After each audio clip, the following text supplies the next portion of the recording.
This is the Humanist Report with Mike Figueredo. The Humanist Report podcast is funded by viewers like you through Patreon and PayPal. To support the show, visit patreon.com/Humanist Report or become a member at humanistreport.com. Now, enjoy the show. Welcome to the Humanist Report podcast. My name is Mike Figueredo, and this is the 152nd edition of the program. Today is July 19th, and this episode of the podcast is brought to you by our newest Patreon and PayPal contributors, and that includes Alan Burdick, Alan Ricks, Alan C. Faust, Brian Barnett, Comic Book Girl 19, Daniel Kohler, DeFossi, John Francois, probably butchered that, Jackson Gray, and Jacob Haynes. So thanks so much to all of these kind individuals. If you'd also like to support the podcast, you can visit humanistreport.com/support or check out patreon.com/Humanist Report. So on today's episode, I'll provide you with an update to the Mueller investigation now that he's indicted 12 Russians that allegedly hacked the DNC and DCCC. We'll also talk about Sacha Baron Cohen and how he duped Republicans into admitting just how extreme they are on the issue of gun reform. Additionally, Bernie Sanders invited CEOs of major American corporations to a town hall with workers, and none of them showed up. Surprise, surprise. We'll talk about that, and also a Democrat dances to Drake to get millennials excited about voting. DNC members are staging a revolt against a plan to reduce superdelegates. Joe Manchin and Claire McCaskill are revolting themselves against Chuck Schumer when it comes to the issue of Brett Kavanaugh. Ajit Pai is seemingly caving to public pressure on some issues, surprisingly. And also, the Californian Democratic Party overwhelmingly endorsed Dianne Feinstein's opponent, Kevin De Leon, in a stunning repudiation of her conservatism. And when it comes to New York's gubernatorial race, Cynthia Nixon has been hammering Andrew Cuomo's corruption in a really effective way. So that's what we got on the agenda for today's episode. Enjoy the show. Last week, Special Counsel Robert Mueller issued the first set of indictments directly related to Russia's alleged hack of the DNC servers. Now, as you could have expected, I do have quite a bit to say about this particular issue, but before I give you my take on this, I do want to dive into the details because I do think that this indictment it's very thorough. It talks about a sophisticated effort of Russian military operatives to hack into the DNC and the DCCC. So before I give you my take on this issue, I do want to at least first establish the details of this particular story. So as Politico reports, Special Counsel Robert Mueller indicted 12 Russian military officials on Friday and accused them of hacking into 2 Democratic Party computer systems to sabotage the 2016 presidential election. Deputy Attorney General Rod Rosenstein announced the indictment, filed in federal district court in Washington just days before a scheduled Monday summit in Helsinki between President Donald Trump and Russian President Vladimir Putin. U.S. intelligence agencies have assessed that Putin ordered a Russian effort to manipulate the 2016 election in Trump's favor.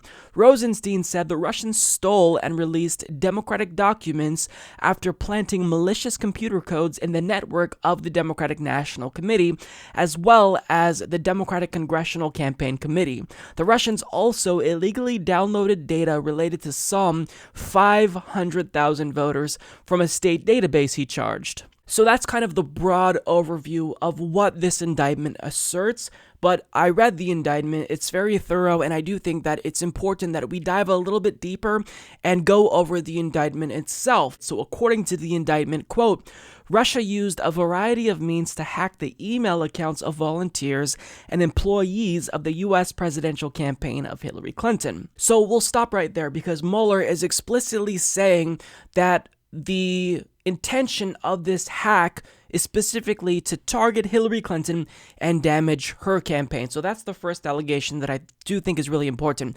Additionally, Russia hacked into the DNC and the DCCC computer network, and they implanted malware that allowed them to steal data from both of those networks. Now, using what's known as X-agent malware, they planted that on a minimum of 10 DCCC computers, and by doing so, they were able to obtain login credentials of DCCC employees and stole their data using said credentials.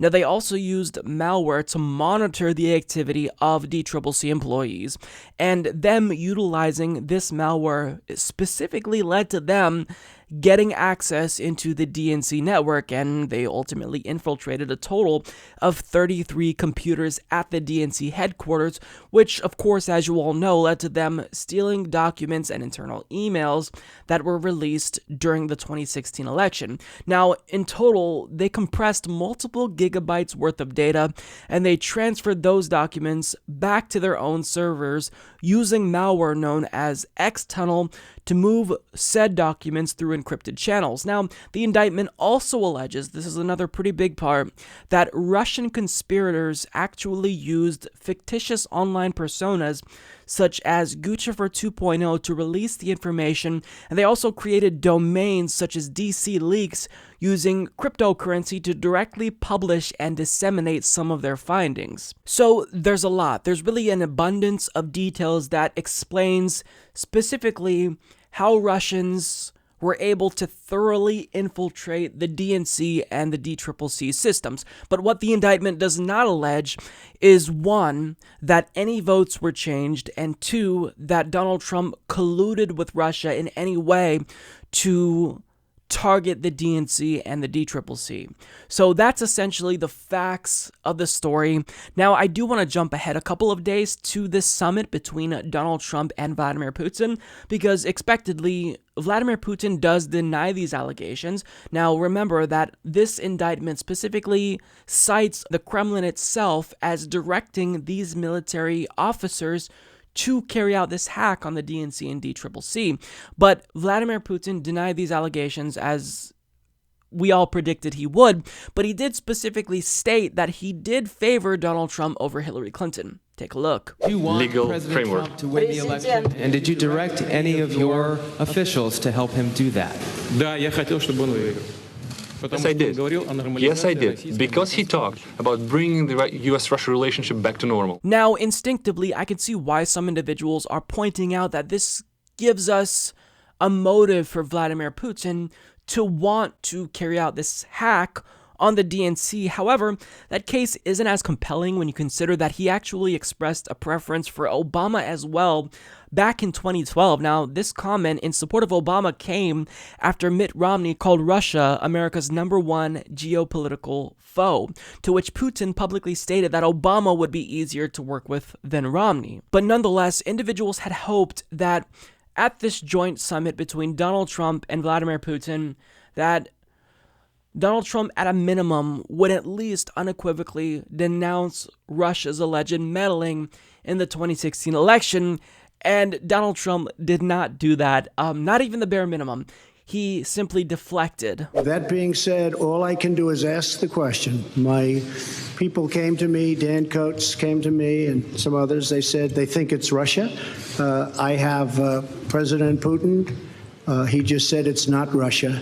I will say this. I don't see any reason why it would be, but I really do want to see the server. But I have confidence in both parties. I really believe that this will probably go on for a while, but I don't think it can go on without finding out what happened to the server. What happened to the servers of the Pakistani gentlemen that worked on the DNC? Where are those servers? They're missing. Where are they? What happened to Hillary Clinton's emails? 33,000 emails, gone, just gone. I think in Russia they wouldn't be gone so easily. I think it's a disgrace that we can't get Hillary Clinton's 33,000 emails. So I have great confidence in my intelligence people, but I will tell you that President Putin was extremely strong and powerful in his denial today. And what he did is an incredible offer. he offered to have the people working on the case come and work with their investigators with respect to the 12 people. I think that's an incredible offer. So obviously, he's walking on eggshells, he's choosing his words very carefully, and he's trying to deflect. Now, it's important that if you want to learn more about this, you watch my 25-minute long breakdown of the Mueller investigation, because I actually pointed out how deflection has been the go-to tactic for Donald Trump since this investigation started. Now, after this summit, Donald Trump was criticized widely by both sides, not just Democrats, not just Republicans, but Fox News, the propaganda wing of the Republican Party, actually criticized Donald Trump here. Now, this led to him kind of walking back his statements that he made during this joint conference, saying, look, when I said that, I don't know why Russia would meddle in the 2016 election, what I really meant to say was, I don't know why they wouldn't, meaning that they are in fact culpable. But if you actually listen to what he said and you get the context, well, he was heading towards that assumption that Russia didn't meddle. So that's why I don't believe Donald Trump is being genuine when he states that he misspoke. I think that he saw the backlash he received from everyone, and he decided to walk back those comments. Now, look, I want to share my thoughts now. That's basically the broad overview. That's the Cliff Notes version of the indictment itself and the events that followed soon after with this summit in Helsinki. My thoughts are more scattered. I don't have a concise takeaway on this specific issue, but I just kind of want to throw some thoughts out there. Now, first and foremost, here's what I will say about this. Let's just accept, I know that there are individuals that watch this show who are skeptical of the details itself and the assessment from intelligence officials. Let's just accept and assume that this indictment is 100% correct. Even though we haven't seen the specific evidence and we just have details, I do think it is persuasive. But let's all assume, for argument's sake, that it is a fact, and we all know that Russia did in fact hack into the DNC and the DCCC. My main concern is that the solutions that have been proposed to this alleged hack aren't necessarily anything that would solve the problem of Russia hacking into our database in the first place. So if you see that a hostile foreign power has hacked into the database of the DNC and the DCCC, and they may likely do it in the future, or potentially the RNC, here's what you do. If I'm a lawmaker in the United States, I immediately propose a bill to increase cybersecurity. I propose a bill that also includes a provision that moves us to paper ballots in all 50 states. We move away from these private-owned vote tallying machines, and since they can't be trusted, since we don't know if those machines have been infiltrated or compromised, we move away from those machines. And additionally, we not just increase cybersecurity, but we have all employees of both parties undergo training. DNC, DCCC, and RNC staffers, they undergo training to make sure that they are aware of what emails are suspicious and what makes them vulnerable. We make them aware of the vulnerabilities associated with them not changing their password frequently. We make them aware that making their password isn't the smartest way to protect their data. I mean, when I entered the PhD program at my school, we underwent a brief training seminar. It was only like 20-30 minutes, but we basically had to learn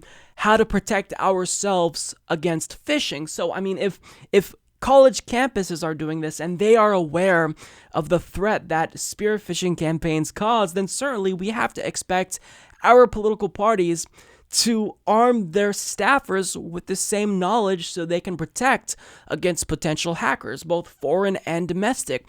Now, that's what I would propose as a solution. Now, the problem that I'm seeing and the concern that I have specifically is that we don't really see any lawmakers proposing this as a solution, or what I think would be a solution, right? Because I don't know, but I think that something like this or something along those lines of increasing cybersecurity would be important. But what they're saying is the solution to this problem is for Donald Trump to be tough on Russia. Now, the problem with that being a solution to this problem is that most of these same individuals correctly allege that Donald Trump is an impulsive buffoon who's incapable of acting like an adult. He's either hot or he's cold. There's really no middle ground. So I don't trust that Donald Trump is an individual that's capable of walking this fine line between sufficiently holding Russia accountable for this hack and not also simultaneously escalating tensions between the US and Russia in the process. But all that we've seen from our elected officials is they're calling on Donald Trump to be tougher on Russia. Now, I don't really know what that looks like ultimately, but I don't trust these elected officials because they're claiming that their concern with this Russian hack comes from a place of them wanting to protect democracy. But both parties have demonstrated that they don't really care about democracy. If Republicans truly cared about protecting democracy, they would immediately start denouncing Citizens United unequivocally, but they don't. They defend Citizens United. They'd stop carrying out these voter ID laws that specifically disenfranchise people of color in this country. They'd stop gerrymandering, but they're not doing that. And similarly, if Democrats cared about protecting democracy, what would they do? Well, they would end superdelegates entirely, not just reduce their influence, but end superdelegates. They would stop disenfranchising independent voters, and they would unequivocally denounce when the DNC also subverted democracy in 2016. But these are not honest actors. These are individuals that are using this Russian story to push their own agenda. I get that there are genuine and honest actors who simply want to make sure that we hold Russia accountable so they won't do this again in the future. But there are other individuals, namely elected officials, who aren't looking at this from the perspective of protecting democracy. They're just using this as a means of promoting their own agenda. And unfortunately, that agenda is probably one of escalating tensions between the United States and Russia. And they're doing this not because they care about democracy. They don't think we should be tougher on Russia to protect democracy. They're doing it to appease their donors in the defense industry because we have a war economy. So when you ramp up tensions between the US and Russia, what happens? Defense stocks increase. Think about what happened when Donald Trump met with Kim Jong-un in Singapore. Defense stocks fell by 5% at the mere prospect of peace. So keeping that pressure high on Russia bodes really well for donors in both parties in the defense industry. So there's this really nefarious underlying agenda that I'm worried about here. Of course, this is all just speculation, but we've been lied to by these politicians. We know that they're taking money from special interests who profit off of war. So I don't think that they're being genuine here because, as I stated, if they truly care about democracy, there are steps you can take to make sure we reduce the influence of future meddling by any hostile foreign power. Now, additionally, individuals are skeptical of the assessment and analyses released from U.S. intelligence agencies because growing up, individuals from my generation, we were lied to, brazenly so, by the intelligence community. What did they tell us again about Iraq? They told us that Iraq had weapons of mass destruction and it was possible that Iraq would supply terrorists with these WMDs. We were lied to. So skepticism about the intelligence community doesn't make us unreasonable. It makes us mindful of history because those who don't learn from history are doomed to repeat it. And can you guess who was trying to sell us this Iraq WMD narrative? Robert Mueller. As Director Tenet has pointed out, Secretary Powell presented evidence last week that Baghdad has failed to disarm its weapons of mass destruction, willfully attempting to evade and deceive the international community. Our particular concern is that Saddam Hussein may supply terrorists with biological, chemical, or radiological material. So given the U.S. intelligence community's history of lying to the American people repeatedly, I think a healthy dose of skepticism about anything they say is warranted. It's reasonable, it's warranted, you should be skeptical. Now, with that being said, I have a nuanced view on this. I don't think we should be so skeptical to where we just operate backwards from the conclusion that anything they say is a lie. I think we have to be open to evidence and new details and facts. Now, understand that another issue that I have with this story is that the rhetoric has been insane. I mean, saying that it's been hyperbolic is one thing, but I think we're bordering on insane here because individuals are characterizing this as a, quote, attack. Now, the implication is that if we were attacked, well, people would have died. 9/11 was an attack. Pearl Harbor was an attack. But people are saying that Russian intelligence operatives hacking into the DNC and DCCC, well, that really was like Pearl Harbor. And that's insane. That's insane.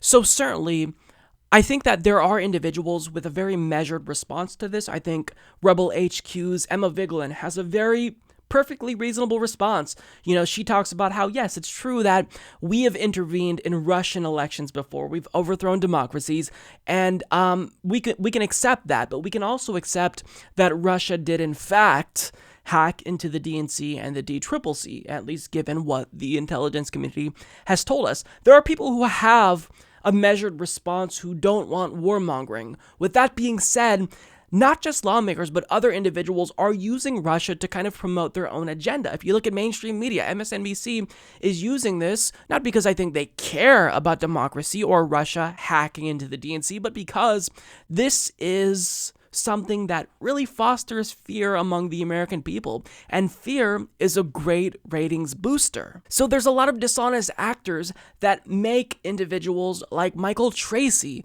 Jimmy Dore, Kyle Kulinski, and myself skeptical because I don't know what the end goal is here. So when you say you want him to be tough on Putin, I mean, how antagonistic do you want him to get? How combative against Russia do you want him to become? He already bombed Syria, which is Russia's ally, and I'm worried that if we continuously push him and exert this pressure on him, he might do something overly belligerent that could certainly dramatically escalate tensions between the United States and Russia. Now understand that he is being overly deferential to Putin. When you see that meeting, it's clear he was walking on eggshells, probably to appease Putin, but I think that the difference is when you bomb someone's ally, it's easy to do that if Trump and Putin are on different sides of the globe. But when you look someone in the eye, it's a lot more difficult to be combative and, be argumentative. So maybe that's what it was. I don't know. But individuals who are basically saying, oh, well, this proves he was Putin's puppet, I think that rhetoric kind of hurts your argument. If you want people to be persuaded by this Russia argument, and I think there's a lot of details here that point to Russia, in fact, being the culprit in the DNC and DCCC hack, then you have to stop using hyperbolic rhetoric like that. Now, another thing that I want to say about this is, okay, let's say Russia did do it. Let's all accept that. Individuals who aren't persuaded accept that Russia did that. Well, what does that mean for the DNC? They still tried to sabotage Bernie Sanders. Are we just going to let the DNC and W. Wasserman Schultz and DNC staffers get away with it? I mean, they proved Russia did it, so now what do? They're not doubting the authenticity of those emails. They're saying these are real emails that were stolen. So there's been no accountability on behalf of the DNC, but the same people who don't think the DNC should be held accountable are saying that Russia should be held accountable. Now, I get that there's a difference between the Democratic Party rigging a primary against its own candidates and a foreign hostile power trying to meddle in our elections. I get that there's a substantive and meaningful difference there, but at the same time, are they just going to get away with what they did to Bernie Sanders? They defrauded voters. They may have done it legally, but it still was unethical. It still was immoral. So I think a lot of Russiagate doubters are still frustrated about the fact that this Russian story has been used to distract us from what the DNC did. In revealing what the DNC did to Bernie Sanders, were they trying to foster outrage? Sure, but with that being said, they couldn't have done anything to foster outrage had the DNC not been rigging the primary and trying to sabotage Bernie Sanders in the first place. And second of all, we already knew that the DNC was probably conspiring against Bernie Sanders, so the emails really just shed light on the extent to which they did this and the depths that they were willing to stoop to defeat Bernie Sanders in favor of Hillary Clinton. So I think that outrage was already there, and Hillary Clinton was just a poor candidate. But at the end of the day, I don't really think you can ever truly gauge just how much this did, in fact, influence the election. But with that being said, I've kind of argued from the side of the Russiagate doubters. Now I do want to acknowledge some of the more persuasive arguments people who are in favor of Russiagate make, because I think that's also important too. My view on this is very nuanced, and I do want to make sure that I provide deference to progressive allies who do think this story is important. So first of all, I do get that still, even though what the DNC did was problematic, it was more than problematic, it was downright immoral, but even in revealing what they did, Russia did in fact create this information imbalance where they revealed dirt on the DNC, but no dirt on the RNC, which it was probably there. If they released the RNC's emails, you'd probably likely find individuals within the RNC conspiring against Trump towards the beginning of his campaign, because we all know that there was some shady things going on to try to defeat Donald Trump when he was, in fact, polling really well and winning debates. So I get that, and I do think that organizations that supplied us with these emails, they should have done more to dig up dirt on the RNC, because I don't think you can say that you care about voters making an educated choice if you're withholding information, if the goal is to educate voters and allow them to cast their vote with as much information as possible. Then wouldn't the logical conclusion be that we need to see dirt on both sides? Now, personally, I think that these emails from both the DNC staffers and RNC staffers should be made public after the election is over. I get not wanting to release it during the election because they have specific strategies that they don't want to reveal to their opponents, but this still should be made public. Because as far as I'm concerned, if you are working for one of the two parties, even though those parties are technically private political organizations, well, either one of those parties always wins the presidential election. So it absolutely is in the public's interest to know what these individuals are saying and if they're doing anything particularly shady. And in this case, we know the DNC was. And I do get that people on the progressive left that care about this are worried about Russia potentially doing this again in the future, because our intelligence agencies are still saying that Russia is in fact trying to do things to meddle in the election. So I get that. Democracy in America is already flawed. We don't want it to be even more flawed. But the problem is that there's been so much hyperbole and extremism with regard to this issue. Simply telling us that Russia's trying to interfere in the 2018 election doesn't mean much, because what we know now about Russia's attempts to interfere range from them just releasing memes, which had zero impact. Releasing a meme about about Jesus arm wrestling Satan, or Buff Bernie memes, that had zero influence. Releasing dirt on the DNC that showed how they fucked over voters, sure, that could outrage people, even though I think they were already outraged, but we don't know the extent to which they're doing it again. Now, also, I don't want to imply that I'm against the Mueller investigation. At this point, Mueller has uncovered really serious crimes, not just of Russian officials and intelligence operatives, but from people within Donald Trump's administration, like Rick Gates, Paul Manafort, Michael Flynn, and George Papadopoulos. So it's laughable at this point, I think, for individuals to call it a witch hunt, because it's not. He's actually uncovering crimes. So at the end of the day, I wish there was a nice summary I can give to you, but there's no conclusion. My thoughts on this are very nuanced, and I think we all need to have a nuanced take on this matter, but I think the discussion surrounding this has been mostly problematic, and I'm worried that this issue, it's taking up so much time in mainstream media that other issues aren't getting covered. Flint's not getting covered. Healthcare isn't getting covered. So certainly, if you think this is important, then you still need to have a measured approach to Russiagate. Cover it, but don't let other really important political stories fall by the wayside. If you think Trump colluded with Russia, even though there hasn't been evidence, don't ignore the collusion he's done with other foreign governments like Israel, or Michael Flynn's collusion with Turkey. I guess my overall takeaway, if I can reduce everything I said down to a sentence, is for both sides to be careful and nuanced, and that's all I'll say about this. So by now, most of you know about Sacha Baron Cohen's new show on Showtime called Who is America? And it premiered just this last Sunday, and it was absolutely outstanding. Bernie Sanders was actually featured in one of the segments, and I won't spoil it for you because it was a great episode, but there is one segment I do want to talk about because it is important, specifically because it does give us insight into just how low Republicans are willing to stoop, and more specifically, how radical the party has become. So what Sacha Baron Cohen's character did here was he got Republicans to agree to an absolutely insane policy idea. Now, I can't show you the clip, but I will give you a summary of it. So basically, he posed as an Israeli anti-terrorist expert who tried to convince right-wing gun advocates to support the idea of arming students instead of teachers. And he wasn't just talking about arming high schoolers, but actual toddlers. So the premise of the segment was to see how many Republicans would support a supposed kindergarten's program where you just straight up arm children as young as 4 years old.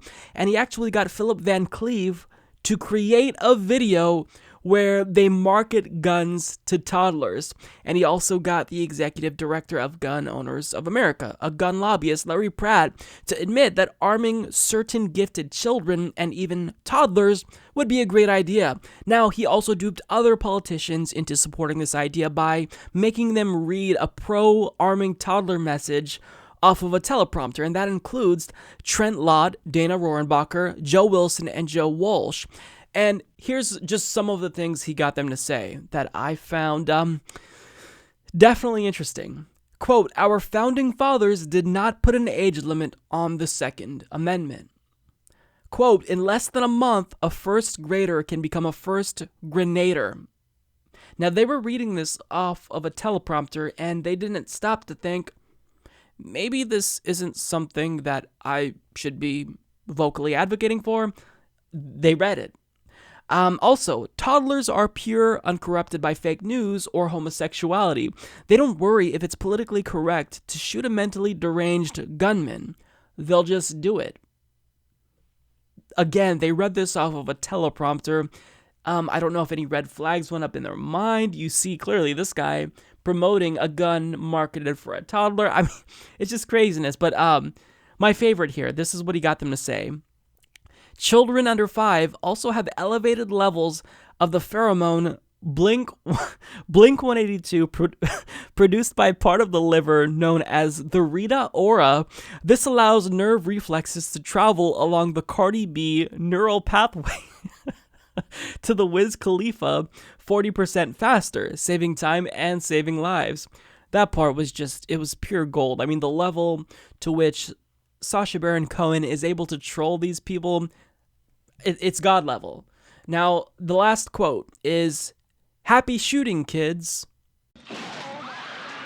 So understand, he got them to say these crazy things, and the way that he sold them this meeting in the first place was saying that he was going to give them a particular award for being friendly to Israel. It was a Friend of Israel reward, and he presented them with this story about how a 4-year-old in Israel had saved the lives of himself and his peers by shooting a gunman.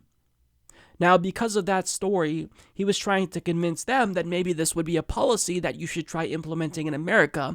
And regardless if they supported the policy idea or not, they advocated for it by reading off of the teleprompter. It's kind of like that scene in Anchorman where they got him to say, "Go fuck yourselves," by just putting it on the teleprompter. I'm Veronica Corningstone. And I'm Ron Burgundy. Go fuck yourself, San Diego. That's how mindless these people are. And one of the only individuals that wasn't duped by this was Representative Matt Gaetz, who said, look, politicians, we don't usually just advocate for a policy by reading it off of a teleprompter. And then, of course, the scene cut to a bunch of politicians reading it off of a teleprompter. So I think that this is really important because understand that we've been having this ongoing discussion in this country about just how radical the left is with the electoral victory of Alexandria Ocasio-Cortez and the rise of Bernie Sanders. We're talking about how communism, literal communism, according to some right-wingers, is ascendant in the United States. This admitted communist that just won the primary in New York, she's a communist. No. The discussion about radicalism that we should be having is not about the left. It's about the right.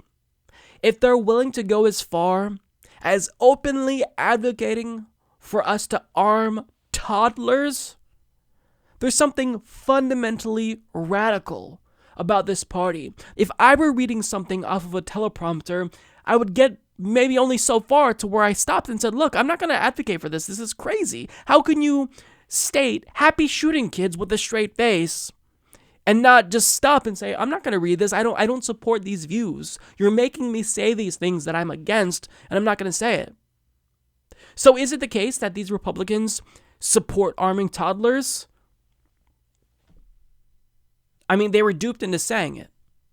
It says a lot about their characters and how radical they really are. Now, Joe Walsh is one of the individuals that was duped, and when somebody asked him on Twitter, kindergartens? Really, man? Joe Walsh responded by tweeting, what can I say, Bradley? Sacha Baron Cohen got me. Do I believe kindergartners should be armed? Hell no. But it's on me. Sacha fooled me good. Flew me out to DC for some made-up Friend of Israel award. I gotta live with it. And he also said it was my screw-up. Now again, he got you to read happy shooting kids off of a teleprompter, and he got you to say, within the span of a month, a first grader can become a first grenader. He did more than just fool you. He exposed an underlying radical feeling you have about guns in this country. Republicans believe in gun anarchy. They won't even endorse the idea of universal background checks, which is supported by 97% of the American population. That's how radical they've become. Now, I don't know if they personally feel this radical or personally advocate for gun anarchy, but since it's what their donors, the NRA, Gun Owners of America, want, that's what they're pushing for, effectively, is gun anarchy. So he explained himself a little bit more on CNN, so here's that clip. He gets people to say stupid things because he lies to them. In my case, he flew me out to Washington, D.C. They knew I was a big supporter of Israel's, and they presented me with this award as one of Israel's greatest friends. Found out later the whole thing was a ruse, and it was a ruse probably just to get me to say some stupid things. After they conducted an interview, they had me read off of a teleprompter talking about some of the innovative products that Israel's invented. And then they had me read about this 4-year-old child in Israel who, when a terrorist entered his classroom, somehow he grabbed the terrorist's gun and held the terrorist at bay. And that was, I guess, an example of how Israel trains and arms preschool kids on how to use firearms. And boy, shouldn't we do that in America. And so I'm reading this, Michael, off of a teleprompter, and I'm thinking to myself, well, this is kind of crazy, but it is Israel, and Israel's strong on defense. We found out the whole thing was made up. There is no TV station. There was no award. And it's pretty clear that Sacha Baron Cohen wanted me to say something pretty crazy about guns, like in America, we ought to arm preschool kids. Did an alarm go off in your head, Congressman? Yeah, it did. But again, Michael, it was too late because I was in the middle of this 15-minute thing talking about all the great things Israel does. So the alarm went off, but the alarm really went off about 3 o'clock that next morning when I said, oh, my God, I've been duped. And then we hired an attorney. We looked into it. And we found out pretty quickly that it was this new special on Showtime that he was producing, Sacha was producing, and we found out, as you said, Michael, I wasn't alone. Dick Cheney, Sarah Palin, a bunch of us were duped. Now, I'm glad that he's taking this, lightly. It's all in good fun. He admits that he was duped, but I think that this is more important than him just duping over Republicans. I don't get how you can be duped into advocating for a policy as radical as arming toddlers. You can't be duped into saying something like that unless you are an idiot. I mean, Philip Cleave marketed guns to children, and if you watched this clip, there was a teddy bear with a pull string that they were marketing towards 12 to 24 month babies. I mean, there's something, again, fundamentally radical about an individual that you can dupe into advocating for arming toddlers. And I think that we need to start having a conversation, a meaningful conversation about right-wing radicals. I don't want to hear from the party that marches with tiki torches about how radical the left has become. The conversation has got to be about right-wing radicalism, because a left-winger who is a democratic socialist is only radical insofar as Republicans have moved the Overton window so far to the right that anything left of center is radical entirely. So they're the radicals, and I think that this clip reveals a lot about their true desires for gun anarchy in America. So there's been a number of stories regarding the FCC lately that may lead me to believe that public pressure might be starting to influence Ajit Pai, because at this point, he's under investigation for corruption by the FCC's Inspector General. He has no political capital because he spent it all repealing net neutrality, so he doesn't have much room to implement drastic regulatory changes at this point because the public is watching and they're largely dissatisfied with what he's been doing. So the first story I want to talk about that kind of leads me to this conclusion is that on July 10th, a story broke about the FCC wanting to charge consumers that had complaints about internet service providers $225 just to hear them out. As Gizmodo's Tom McKay reports, according to The Verge, the FCC is now mulling a plan that could ensure its staff will only review complaints against telecoms after the complainant has paid a $225 fee. So what exactly does this mean? Well, up until this point, if you wanted to file a complaint against a company like Comcast, AT&T, or Verizon, there were two ways you can do this. You could file a formal complaint or an informal complaint. Now, a formal complaint would cost $225, and the article describes it as kind of being like a court proceeding, so they would definitely take action. Or you could just file an informal complaint and the FCC would look into it and they still might take action. However, the FCC proposed a change to informal complaints that would basically make them useless. So if you actually wanted the FCC to review a complaint that you had about a company like Verizon, and more importantly, if you wanted them to take action, you'd effectively be forced to spend $225 in order to file a formal complaint. So they made the informal complaint option basically useless. Now, clearly, this plan was crafted at the behest of internet service providers, because if there's no complaints, then Ajit Pai's repeal of net neutrality would further be legitimized because he could present the lack of complaints as evidence that his repeal wasn't actually harmful to consumers. So he can say, look, we repealed net neutrality X amount of time ago, and we've had no complaints. So it's clearly not having the disastrous impact that proponents of net neutrality claimed it would have. So obviously, it's an outrageous proposition because you're a government agency. We pay your checks with our tax dollars. It's your job to hear our complaints. But instead, the agency has become so rogue, so detached from the American public that in order for them to even take action at all, we'd have to pay them $225 just to do their job. It's ridiculous, but thankfully the backlash was so swift and so severe that the FCC reportedly dropped talks of this plan the very next day. As Wired's Clint Finley reports, the Federal Communications Commission has reportedly dropped a proposed change in how it handles complaints that critics argued could have left consumers with fewer avenues to resolve problems with telecommunications carriers like AT&T and Verizon. One reason the critics saw ill will behind the proposal, the FCC last year declined to release the full text of informal complaints it received about net neutrality neutrality ahead of the agency's vote to jettison those rules in December. The Obama-era rules banned broadband providers from blocking or discriminating against particular internet content. The FCC highlighted the lack of formal complaints about net neutrality in support of its decision to roll back the rules, but it did not address the informal complaints.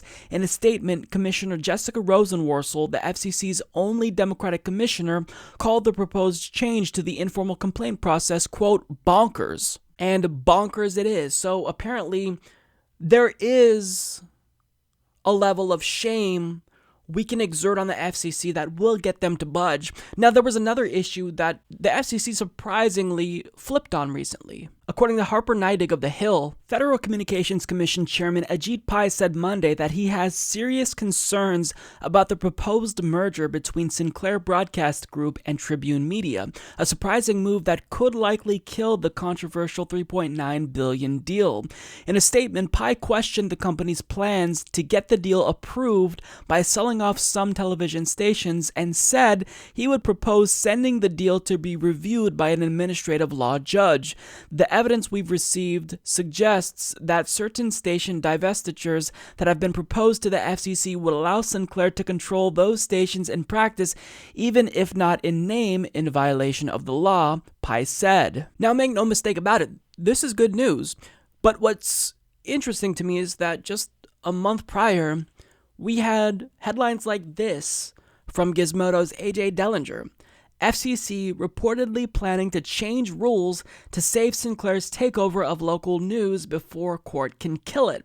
Now, in this article, Dellinger goes into great detail about how the FCC went above and beyond to modify the rules ahead of court hearings in order to strengthen Sinclair's legal case before they petitioned the court to approve their merger with Tribune Media. Now, the FCC's goal was to increase the limits on how many stations a broadcast company can own. So rather than capping media ownership at 39%, the FCC sought to increase that at the behest of Sinclair. But all of a sudden, we have this flip from the FCC, and now they made a move that throws this entire merger into jeopardy, inexplicably so. Came out of nowhere. So the question is, after all this time, after Ajit Pai has been doing the bidding of Sinclair, unapologetically so, why the change of heart?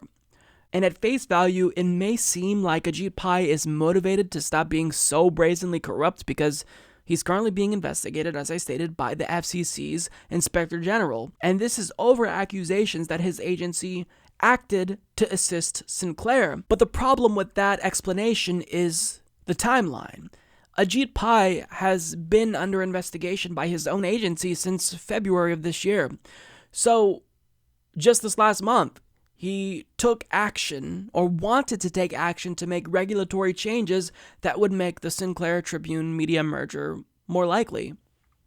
So I don't know what's motivating here to do the right thing for once. But I will say that it is possible maybe he found something out about the investigation. Maybe he learned that the FCC's Inspector General was closing in on him and was about to, indict him for something. Maybe it scared him. I don't know. But for whatever reason, the FCC is somewhat starting to cave to public pressure. And that's a good sign because it shows that we're starting to break them. And that's what we want to do. We need to exert a constant amount of pressure on the FCC to let them know that we don't approve of what they've been doing. He repealed net neutrality, regulatory protections that are supported by the overwhelming majority of the American people in both parties. You can't do that and just get away with it. And I think that activists that support freedom on the internet have done a phenomenal job at keeping the pressure on Ajit Pai and his agency.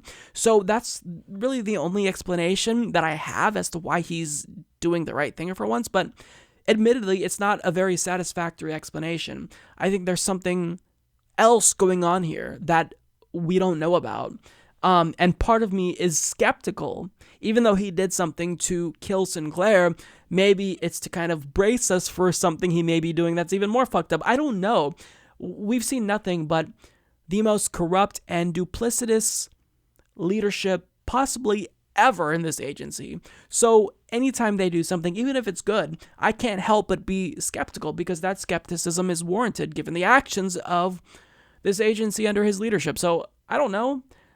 Take it as a win, but be cautiously optimistic, because you never know with Ajit Pai. New York gubernatorial candidate Cynthia Nixon is running an absolutely stunning campaign. I'm super impressed by her. She was recently endorsed by Justice Democrats.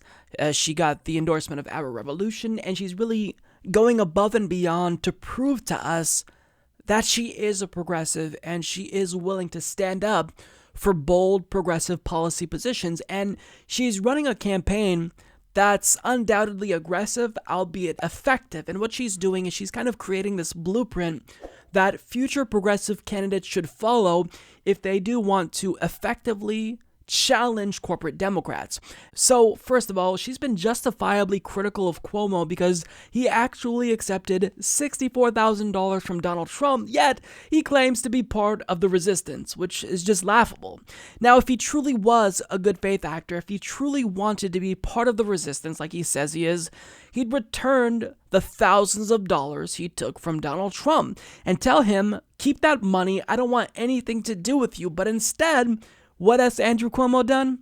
He's refused to return those donations, saying, quote, I'm going to be deeply critical of him and keep the contributions. So naturally, Cynthia Nixon did what all political opponents to incumbent Democrats should do.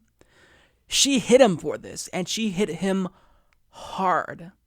So this is a video that she released on social media. You've also donated to several Democratic candidates. You explained away those donations, saying you did that to get business-related favors. And you said recently, quote, when you give, they do whatever the hell you want them to do. You better believe it. I give to many people. Before 2 months ago, I was a businessman. I give to everybody. When they call, I give. And you know what? When I need something from them, 2 years later, 3 years later, I call them. They are there for me. Mr. Trump is very much a private sector builder. I think Donald Trump being from New York is a bonus.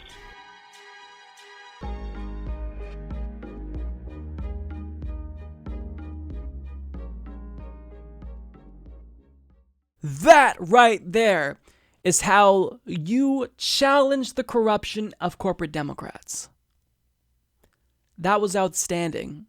She's showing Donald Trump here and the reason he cited for contributing to politicians on both sides of the aisle. When I donate to them, well, I'm essentially guaranteeing that years down the road, when I need something, if I call them, they're going to pick up and answer the phone. So what does that make Andrew Cuomo look like? If he took $64,000 from Donald Trump, it makes him look like a puppet. So he's not part of the resistance. Andrew Cuomo is part of the problem, and Cynthia Nixon with this video is demonstrating exactly how he's part of the swamp in Washington, D.C.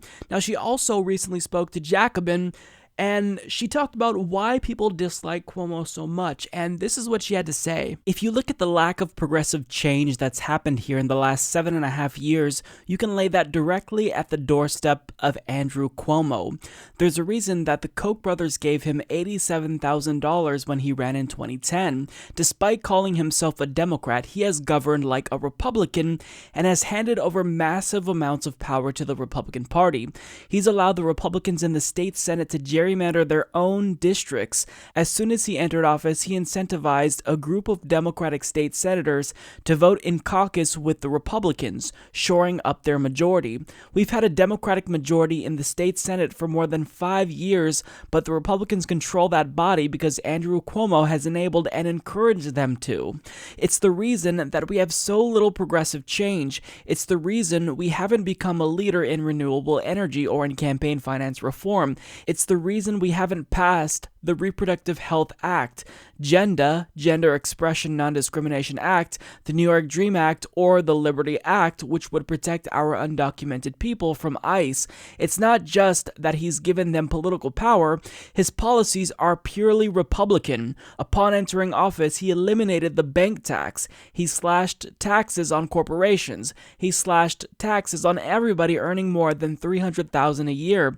In 7 budgets, he's cumulatively cut $25 billion out of state revenue. If he was a Republican, we would have voted him out of office a long time ago. But because he is a Democrat, the son of Mario Cuomo, and a genius at getting headlines rather than enacting change, New Yorkers have a false sense of security about how progressive our state really is because Andrew Cuomo keeps telling us so.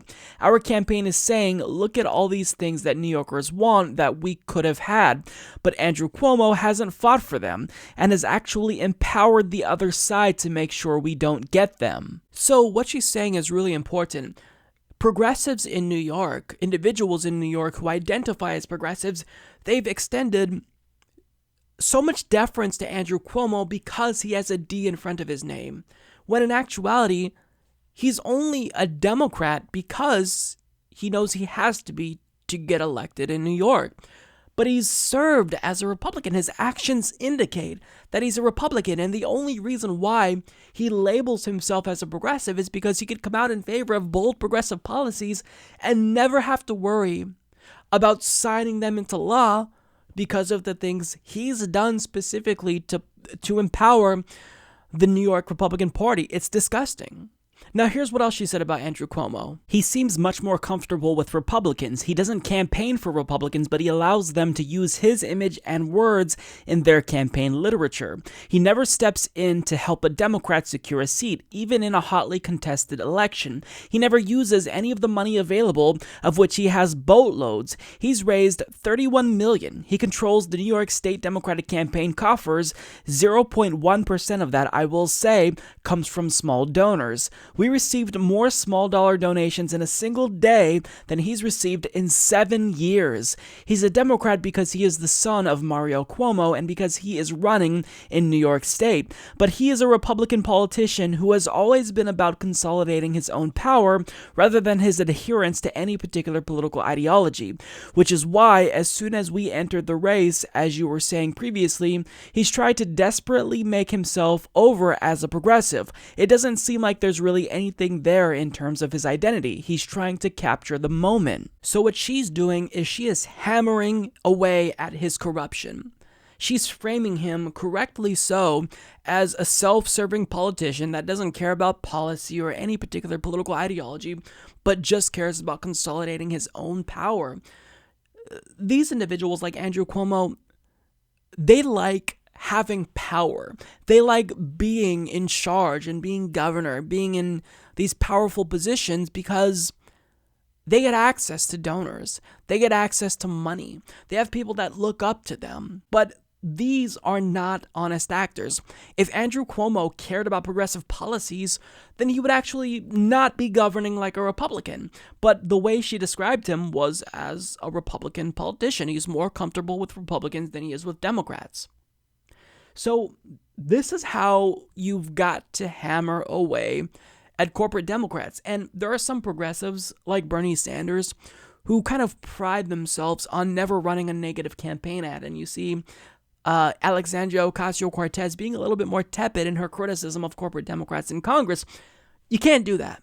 We have the winning argument. These people, their worldview, their political ideology of neoliberalism, it's been discredited. They were wiped out. So we are right to criticize them, and I think we need to call them out for their corruption because it's hurting the country. It's crippling the Democratic Party's ability to be an effective opposition party because there's so much cronyism and corruption within the party that they can't resist. And in fact, maybe some Democrats feel more comfortable losing and being a minority party because that means they don't have to prove how progressive they are by passing progressive policies. So you need people like Cynthia Nixon to really be fierce in their criticism and not back down and call them out and attack them. Yes, I said attack them. I know that typically you want to try to stay away from political attacks, but if that criticism is meaningful and substantive, then do it. You have to hammer away at their corruption, and you have to draw clear distinctions between progressives and corporate Democrats. And that's what Cynthia Nixon is doing, and I really hope she wins.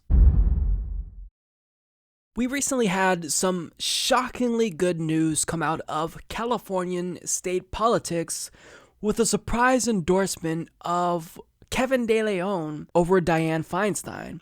As KQED News reports, the Californian Democratic Party has voted to endorse De Leon over Feinstein by a gigantic landslide margin.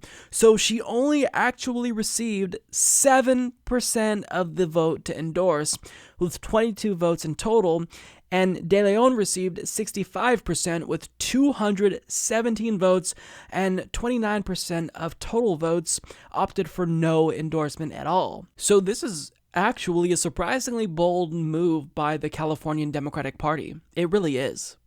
Now, personally, will I say that I'm still disappointed that Allison Hartson or David Hildebrand lost? Yes. It really honestly took me a while to get over those individuals because I think that they were unapologetically progressive. But with that being said, if I lived in the state of California, would I vote for Kevin De Leon over Dianne Feinstein? Yes. Enthusiastically so, I would. Even though Kevin De Leon does take corporate PAC money and is willing to play nice with the establishment, he does support policies like Medicare for All, and he actually promised to co-sponsor Bernie Sanders' Medicare for All bill if he does get elected. And he also supports policies like tuition-free public college. So there's an abundance of reasons to suggest that he's much better than Dianne Feinstein. He's not necessarily a Bernie-crat. I mean, kind of, you can make the case, but he's more of a Democrat like Elizabeth Warren. So he's not on Bernie's level, but he's certainly not on Dianne Feinstein's level. And she's just a right-wing Democrat. I don't think you can describe her as anything other than a right-wing Democrat. Throughout her career, she's been a right-winger. She's essentially been a Republican, and she comes from a progressive state. So I don't get why Californians have accepted this conservative as their state senator for so long. But if you voted for Kevin De Leon, even if you wanted Allison Hartson or David Hildebrand to win, that's a reasonable vote. It's the practical thing to do to get rid of this establishment Democrat that isn't serving anyone but herself. Now, here's the thing. Even though De Leon now has the party's endorsement, Dianne Feinstein still has the advantage because, one, she has more name recognition, and she's also outspending him by a significant margin. So she's raised nearly $15 million to Kevin De Leon's $1.1 million, which is gigantic. So, I mean, I can't in good faith tell you to donate your hard-earned cash to someone like Kevin De Leon, who takes corporate PAC money, because my argument has always been, look, if you're going to raise money from large multinational corporations, bug them for money. Don't bug us for money. Because I can't be guaranteed that you'll represent us. I can't be guaranteed that you won't betray us if you're elected. But I will say that I think it's important that we lean on him in order to defeat Dianne Feinstein. And that means maybe if you live in California, doing some canvassing or phone banking for Kevin De Leon. Because even if he's not perfect, he's certainly better than Dianne Feinstein. He's more progressive-ish. He's someone who I look at as a potential ally, someone who we could put pressure on that might cave in the event we needed him to support a particular policy. Whereas Dianne Feinstein, let's say hypothetically speaking, Bernie Sanders becomes president, Democrats get a supermajority in the House and the Senate. She'd be someone that probably wouldn't budge in the event Medicare for All came up for a vote. Kevin De Leon, however, knows he'd have to support that. And I think he would be more willing to listen to us than someone like her. So this really is a bold move, and I do want to give the Californian Democratic Party credit where it's due, because voting to endorse someone who isn't necessarily an outsider but isn't the establishment's preferred choice, that's pretty big. So it shows that the party in California at least knows or has has some inkling of the direction they should be headed in. So that gives me some hope. And again, I get if you're still disappointed that it's Kevin De Leon that's facing her in the runoff and not someone like Allison Hartson or David Hildebrand. I hear you 100%. But still, I think that if we got rid of Feinstein in favor of De Leon, that'd still be a pretty progressive gain. And given just how far right the party has become, Senate Democrats that is, he would probably be one of the most progressive Democrats in the Senate. Now, I get that the bar for that is pretty low, but it's still important that we improve our odds of getting progressive policy codified into law by getting someone who's measurably more progressive on most issues than Dianne Feinstein, who's just straight up a right-wing Democrat.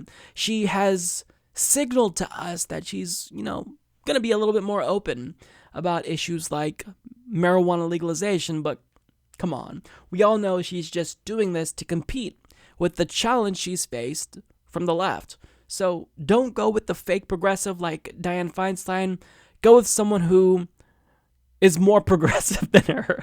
I guess you could say Kevin De Leon is a progressive. He's not as progressive as someone like Alexandria Ocasio-Cortez, but he's better than Feinstein. And if I were in California, I'd vote for him over her for sure. The DNC will soon be voting on whether or not they will reduce the influence superdelegates have on presidential nominations. Now, even though they should be eliminating superdelegates altogether, well, there were still a number of DNC members that are outraged at the prospect of them even taking a step in the right direction. And as a result, some DNC members are now staging a revolt against this plan. Now, as David Siders of Politico reports, a band of Democratic National Committee superdelegates is staging a revolt against a Bernie Sanders-endorsed plan to reduce their influence in the presidential nominating process, mounting a long-shot bid to block the measure when the DNC meets in Chicago next month. "If we don't have a vote, then what good are we?" said William Owen, a superdelegate and DNC member from Tennessee who has been contacting fellow DNC members ahead of the Chicago gathering, especially in the South. In Chicago, this will not be rubber-stamped. Bob Mulholland, a superdelegate and DNC member from California who has been in talks with superdelegates in the West, said, "The more DNC members realize that this so-called reform is to throw them off the floor, I think there will be a lot of complaints in Chicago." Representative Jerry Connolly, who accused Perez of flinching in the face of criticism of the superdelegate process, called the proposal a craven capitulation to what Perez describes as a perception of elitism. Connolly, like other opponents of the plan, argued that disenfranchising the elected leadership of the party would disconnect elected leaders from the party's presidential ticket, ultimately weakening its prospects in 2020. DNC officials were preparing to undertake an outreach effort ahead of the gathering in Chicago to win support for the recommendation. Jim Roosevelt, co-chairman of the Rules and Bylaws Committee, acknowledged the DNC will be asking superdelegates to vote against their self-interest, but he said the committee will impress on delegates that the proposal is the best plan to deal with the perception about elites influencing the nomination. Now, according to individuals who are following this issue more closely, it does seem as though this effort will ultimately fail. However, I do want to get to some of the quotes here because I think they really speak to just how out of touch they are. So it was Jerry Connolly, representative, who states that this proposal is, quote, a craven capitulation to what Perez describes as a perception of elitism. There's no perception of elitism, it's just elitism. Superdelegates have a vote that is 10,000 times more powerful than our votes. If that's not elitism, then I don't know what is. And the problem with superdelegates is that they have enough power to where if they disagree with the choice we make, well, they currently have the power to undermine the will of voters. So individuals in this article, they talk about them being disenfranchised. Connolly said that this is them disenfranchising the elected leadership of the party. So if you're not able to disenfranchise voters, that's you being disenfranchised. I mean, imagine if all of a sudden Russia democratized, and there was a law passed saying that Vladimir Putin's goons could no longer stuff the ballot boxes. If he were pissed off about that and threw a temper tantrum at that new law, we'd all laugh at him and make fun of him. But yet, Democrats are crying about them not being able to undermine the will of voters, and there's not universal condemnation. There's not people in the mainstream media making fun of them and calling them out. I mean, they're acting like rebellious teenagers or worse, petulant children, really, because their ability to influence the outcome of elections in a brazenly undemocratic way will be reduced. Now, again, this plan is already a compromise because they're not eliminating superdelegates. They need to be gone. Republicans don't have superdelegates. Why does a party named the Democratic Party, with democracy in their name, have superdelegates? It's inherently undemocratic, and yet they're the ones who feel as though they've been wronged. You haven't been wronged. I mean, think back to 2016. Not to relitigate 2016 because I'm tired of doing that, but look at New Hampshire. Bernie Sanders beat Hillary Clinton by what, a 22-point margin? Well, at the end of the day, when you take into account pledged and superdelegates, she still got more delegates because more superdelegates from New Hampshire endorsed her and they agreed to vote for her instead of Bernie Sanders. What kind of bullshit is that? So you do have a vote. They're acting as if their vote is being taken away. But if superdelegates didn't exist, if you weren't a superdelegate, you'd still have one vote. One person, one vote. You'd have the same amount of power as us. But that's the thing.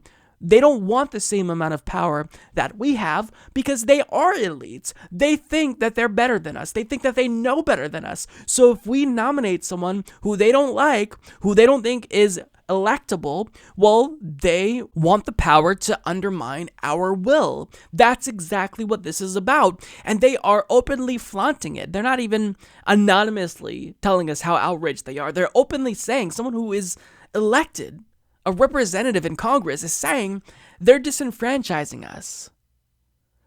I mean, it's just outrageous. You're not disenfranchised if you no longer have the ability to disenfranchise voters. In fact, if you have the ability to disenfranchise voters, or even tip the scales against what they want even just a little bit, you're the bad guy. It's not the other way around. Trying to make the DNC and the Democratic Party more equitable and more open to average voters, that's something that will behoove you. You want to win, don't you?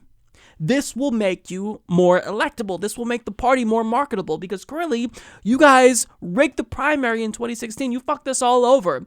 And the fact that you haven't done dramatic reforms, the fact that Tom Perez didn't get in there and clean house is outrageous in and of itself. Now, he kind of cleaned house. He purged progressives and replaced them with establishment shills. But nonetheless, this is a step in the right direction. And it doesn't go far enough. But they're still angry at the prospect of them moving towards them being more democratic. I don't know what to say. These people, they have to lose their jobs. They're so painfully out of touch. They are incapable of representing the public. They don't represent us through the party itself as elected members of Congress, nor do they represent us through the DNC. They just have to lose their jobs. Senator Bernie Sanders recently held an online town hall where he invited workers and CEOs of major American corporations to face off against each other, where the workers would be able to voice their grievances to CEOs and they would be able to respond and hopefully pledge to make the working situation and financial situation of their workers better. But can you guess how many CEOs actually showed up to this town hall event?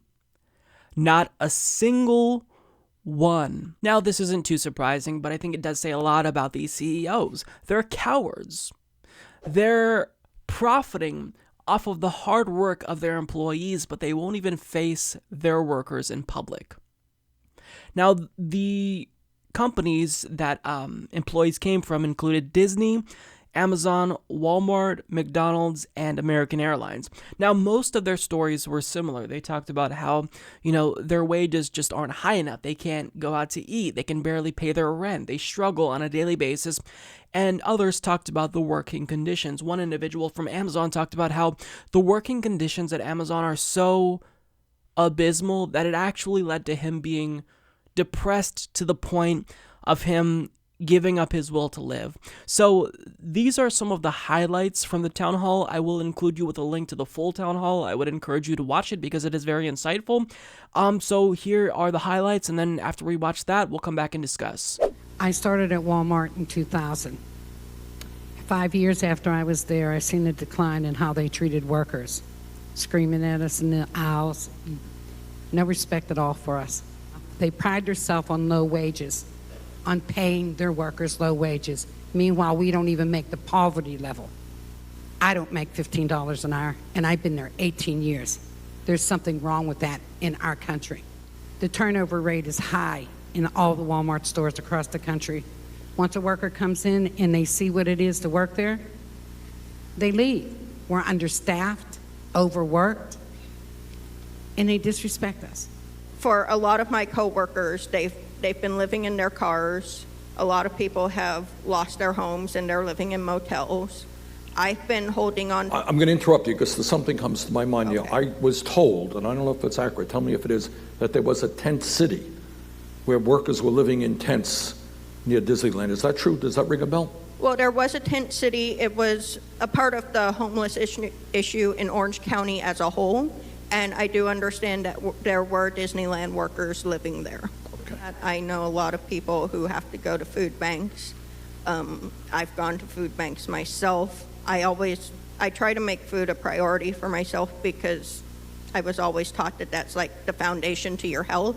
Right. And my family has some health issues that I don't want to have to deal with. And so I always make sure to feed myself, but that means that I'm cutting into other bills that I could be paying with that money. If you were caught talking to other people or interacting with other people, you'd get written up. The environment is just, it's very isolating.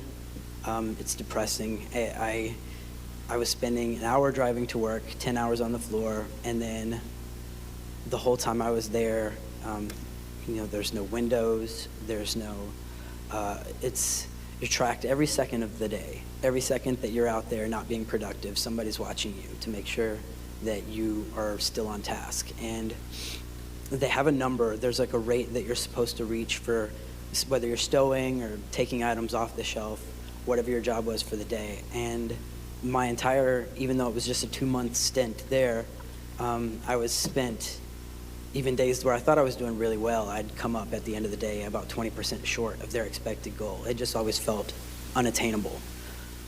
So you're just day to day struggling to hopefully not get fired.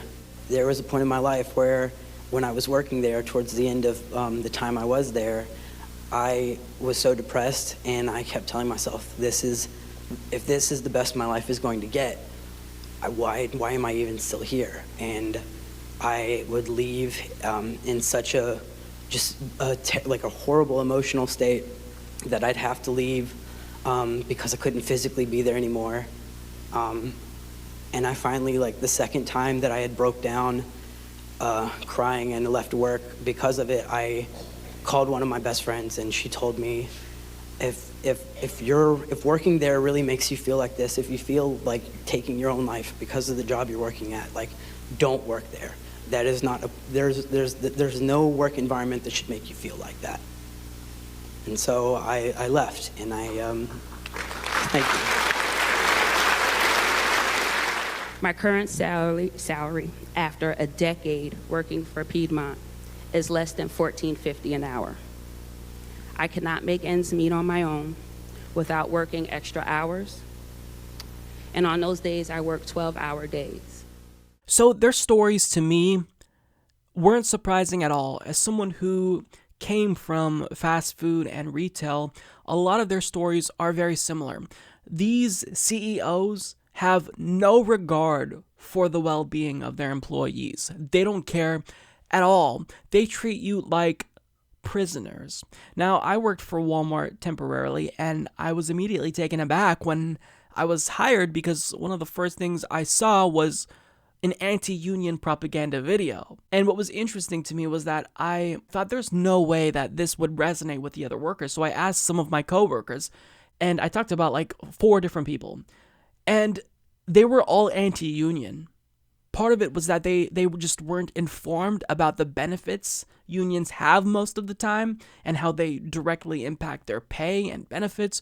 But a lot of them just thought, I don't want them taking money out of my paycheck like taxes. And that's exactly one of the lines that Walmart used to sell it. So they're not looking out for their workers' best interests. And there were times when I worked at Walmart where me and my coworkers would be done with all of our assigned tasks, and, we just stop and talk for a few minutes.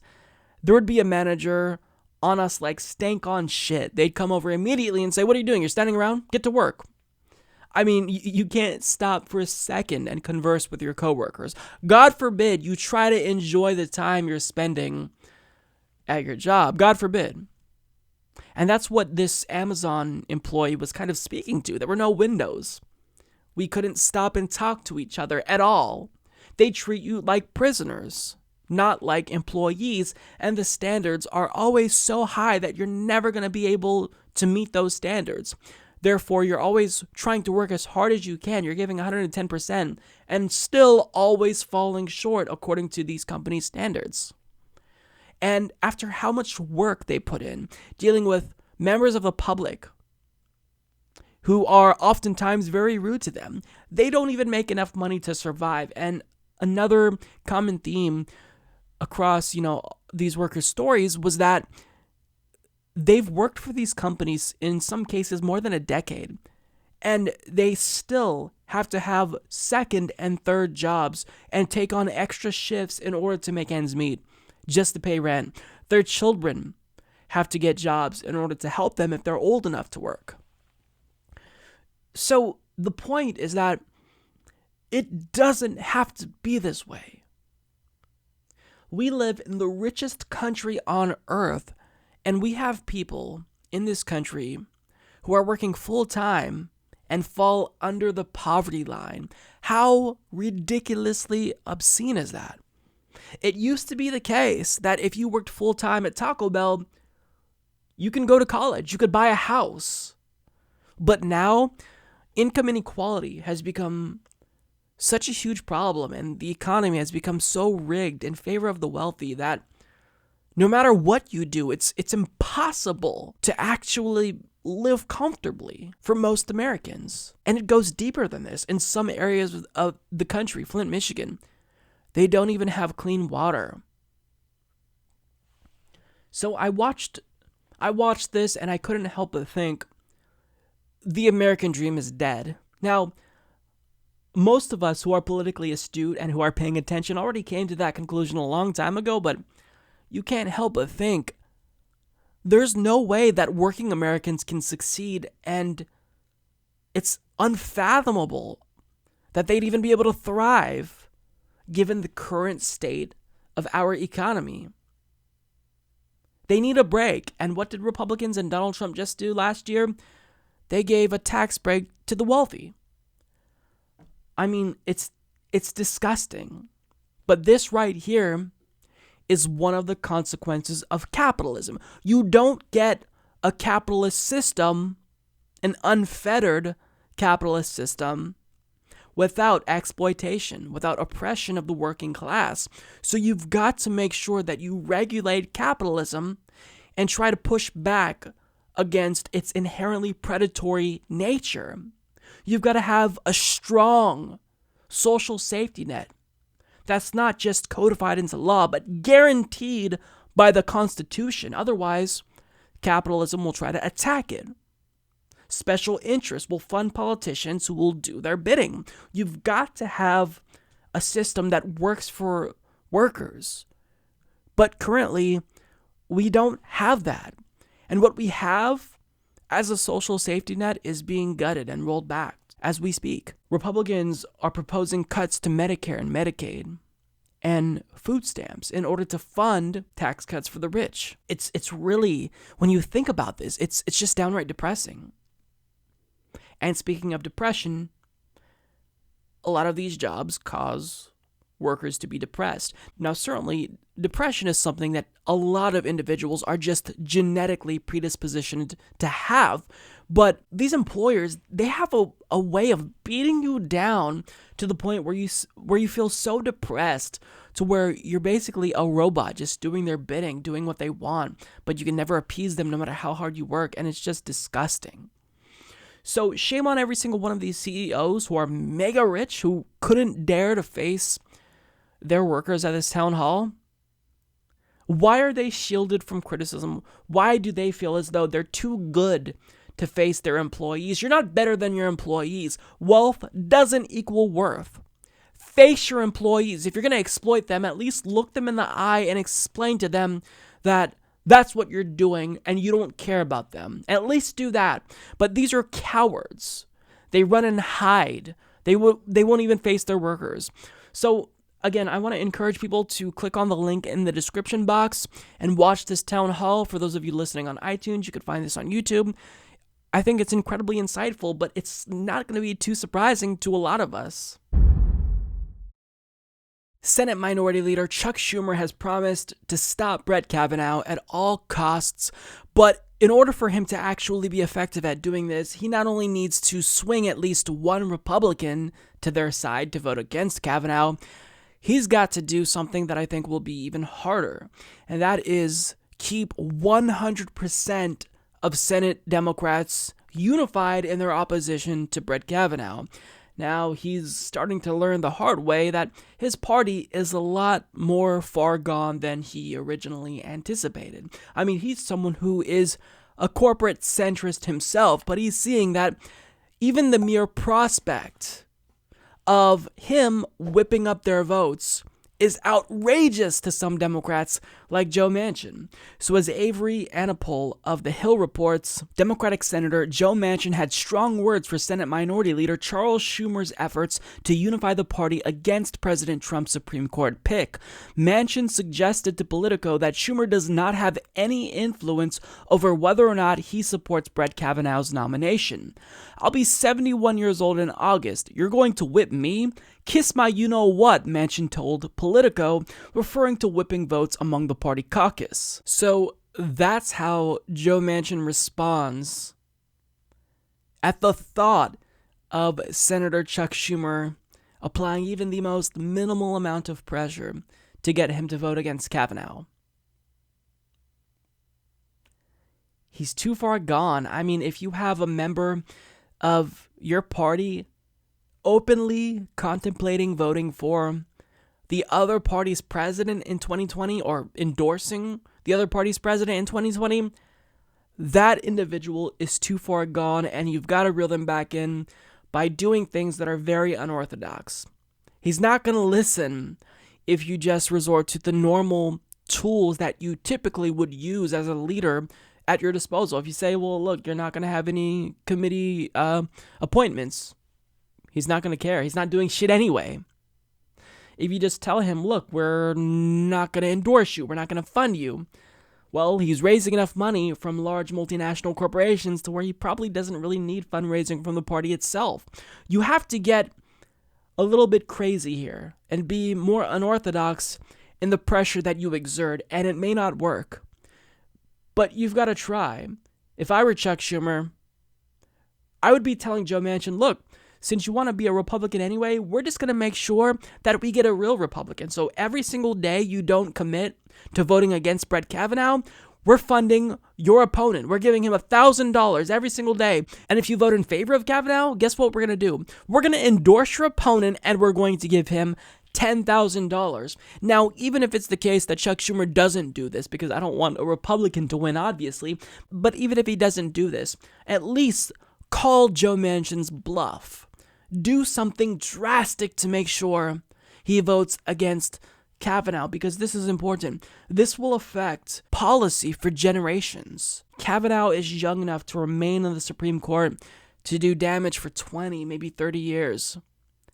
So if you truly care about the American people, you should do everything short of tying him up and literally threatening him, because this can't happen. This is an individual that voted for Neil Gorsuch. So odds are he's probably going to vote for Kavanaugh because he thinks that's what West Virginians would want him to do. But that will be so problematic. I mean, for one, I don't understand why Joe Manchin hasn't just switched parties, because at this point he votes more with Republicans than Democrats. So I'm not sure why he continues to pretend to be a Democrat when clearly he wants to bat for the other team and has been batting for the other team. But Joe Manchin, I mean, if Chuck Schumer really wanted to stop Kavanaugh, you would be putting so much pressure on Joe Manchin. You'd be publicly shaming him every single day on news outlets, cable news shows. But I don't know if Chuck Schumer has the spine needed to get someone like Joe Manchin to acquiesce. I just don't. And I hope I'm wrong, but I really don't think that's going to be the case. Now, look, there are other Democrats who are vocalizing their contempt for the mere prospect of Chuck Schumer trying to just persuade them to maybe not vote in favor of this disastrous Supreme Court pick. Quote, "My decision won't have anything to do with Chuck Schumer," Senator Joe Donnelly told Politico. Donnelly, in addition to Manchin and Senator Heidi Heitkamp, all voted in support of Neil Gorsuch. Senator Claire McCaskill told Politico that Schumer knows better than to try to pressure her to vote in a certain way. Quote, "He doesn't come to me and say, you've got to vote with us on this. He knows I'll tell him where to take a flying leap," she said. "I'm going to do what I think is right. It has nothing to do with the party." So they're saying here, no matter what Chuck Schumer does, not going to have an impact whatsoever on their decision, which tells me that Chuck Schumer isn't doing enough. He's probably just tepidly saying, "Oh, will you please not vote for Kavanaugh? Can we please remain united? Oh, please, please, please, pretty please." That's not going to work, Chuck. It's not going to work at all. You have rebellious Democrats, basically children, who you need to discipline in order to get them to listen. And the nerve of them. Claire McCaskill said, Chuck Schumer knows better than to come to me, Claire McCaskill. She also states, he knows I'll tell him to take a flying leap. So understand, Chuck, they don't respect you. I don't respect you either, so I can get why it's easy for them to be openly insubordinate and tell the press, I don't give a fuck what this guy says. If he tries to tell me to vote a certain way, I'm going to tell him to go fuck himself. They can do that, Chuck, because you're a feckless leader, and simply politely asking them to please not fuck over the party's base for decades to come, that's not going to be enough. They need to be disciplined, reined in, withhold funding, withhold endorsements, go crazy on them to get them to not vote in favor of Kavanaugh. Because, again, the extent to which this would be an unmitigated disaster can't even be comprehended. It can. If he's confirmed, I mean, I don't even know what to say. It's going to further ruin the country. So you've got to stop this, but they're openly defying you, Chuck.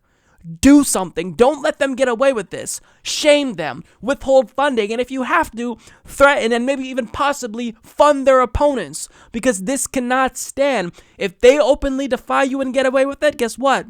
You're no longer a leader, because other Democrats are going to do it because they know that they can get away with it. I mean, I shouldn't be having to educate Chuck Schumer on how to be a leader. You have to just be a leader, Chuck. You have to. So, there's a new song by Drake called In My Feelings that is off of his Scorpion album recently released. And the song itself kind of sparked this viral trend where individuals film themselves dancing to it. Now, of course, one Democrat decided to capitalize on this viral trend and decided to do this In My Feelings challenge in order to encourage millennials to vote. And now, of course, we have the headline from CNN, Representative Beatty dances to Drake's In My Feelings to promote millennial voting. And of course, I do have the video for you, but you can kind of get a glimpse of what to expect by the thumbnail. And this image right here, she's dabbing. So Here it is.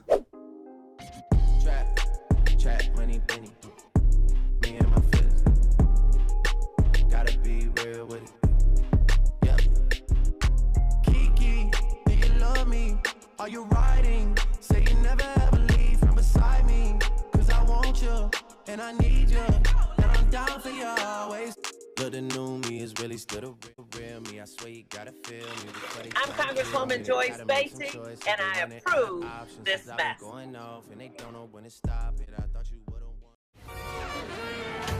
How do you do, fellow kids?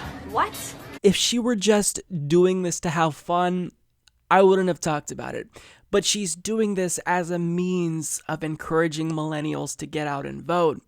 Now, the party itself, it's been evident that they have a problem talking to millennials. They don't know how to get us to vote. They don't know how to speak to us in a way that is digestible for us.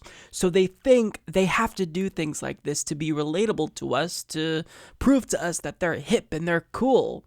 So that might make us vote for them. And she's not the first one to do this. Do we all remember what Hillary Clinton did to try to encourage us to vote for her? I don't know who created Pokemon Go, but I'm trying to figure out how we get them to have Pokemon go to the polls. How we get them to have Pokemon go to the polls. Yeah. So the party has struggled, and they continue to struggle to reach out to millennials. And I want to make this video because I think that Representative Beatty needs to know that we're not that difficult. We're really not. You can speak to us on the level of policy. That's what we understand. All we want is for you to vocally advocate for bold, progressive policies, and we will come out and vote. If you look back to 2008, millennials came out and voted in droves for Obama because he ran as a progressive. Now, it turns out he was lying to us, and he was actually a moderate Republican in actuality, but nonetheless, he ran as a progressive, and that excited millennials. All you have to do is talk policy to us, and we'll come out. That's it. That's all you've got to do. It's that simple. We're pretty easy to please. But instead, they don't know this. So what do? They tell us to Pokemon go to the polls, and they do the In My Feelings challenge, and they dab. And I love how it was evident to me that she was using iMovie because she used the little graphic where the words fly in. This one right here that you're seeing. I'll add it in post.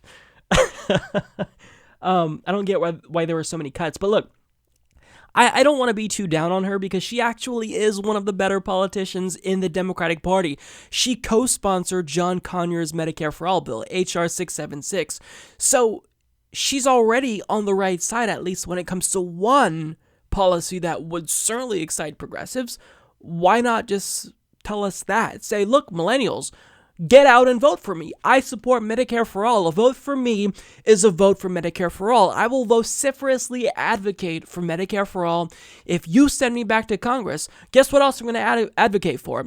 Ending the wars, ending the drug wars, legalizing marijuana, tuition-free public colleges and universities. These are things I'm in favor of. Vote for me, get out and vote, show me that you support me because I support you. These are things that you can do if you want millennials to vote for you. You don't have to stoop to this to get us to vote for you. It just comes off as disingenuous and pandering. Now look, again, if she were just doing this for the fun of it, I wouldn't have a problem with it. But because she's using this as a strategy to energize millennials, it communicates to me that I've got to come out and tell her, you don't have to do this. You don't have to do this.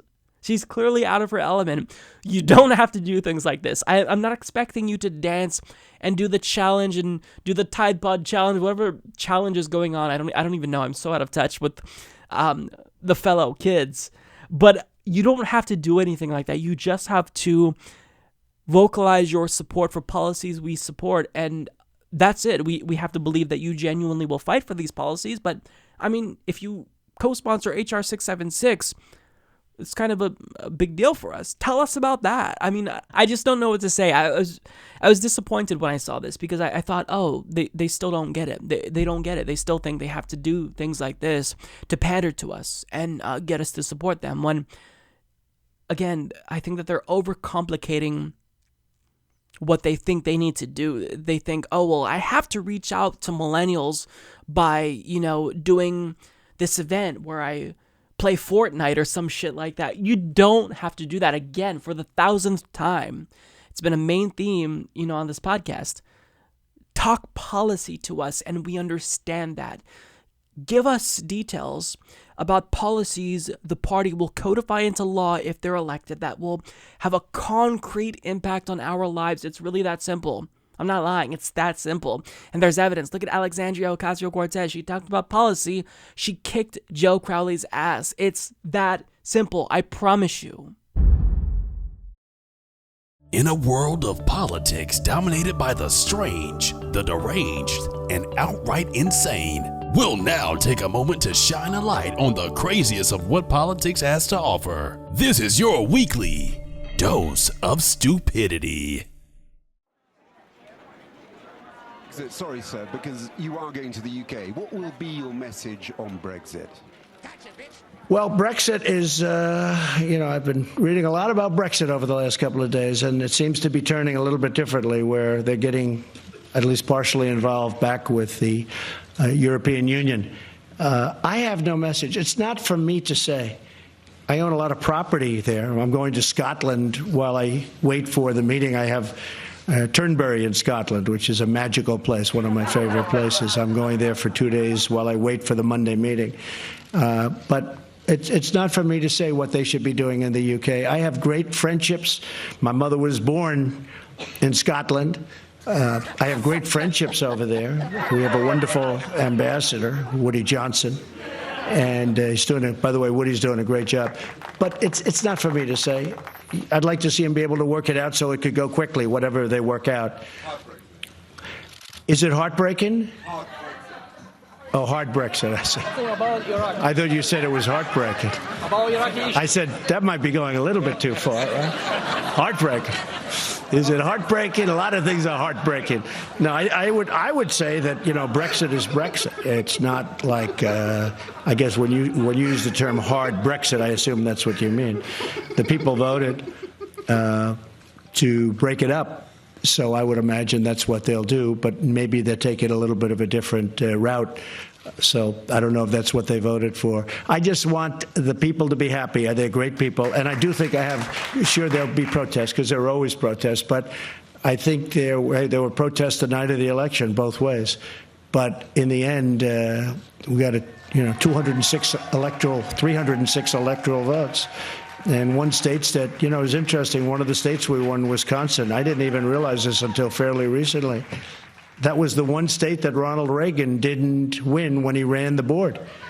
His second time, he didn't win Wisconsin, and we won Wisconsin. So, we had a great night. Protests, there might be protests, but I believe that the people in the UK, Scotland, Ireland, as you know, I have property in Ireland, I have property all over. I think that those people, they like me a lot, and they agree with me on immigration. And I think that's why you have Brexit in the first place, because of immigration. Yes.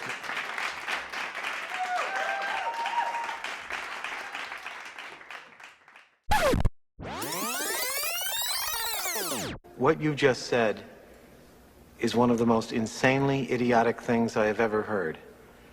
At no point in your rambling, incoherent response were you even close to anything that could be considered a rational thought.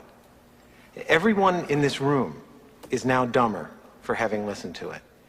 Freaking idiot. You're so dumb. You are really dumb. For real.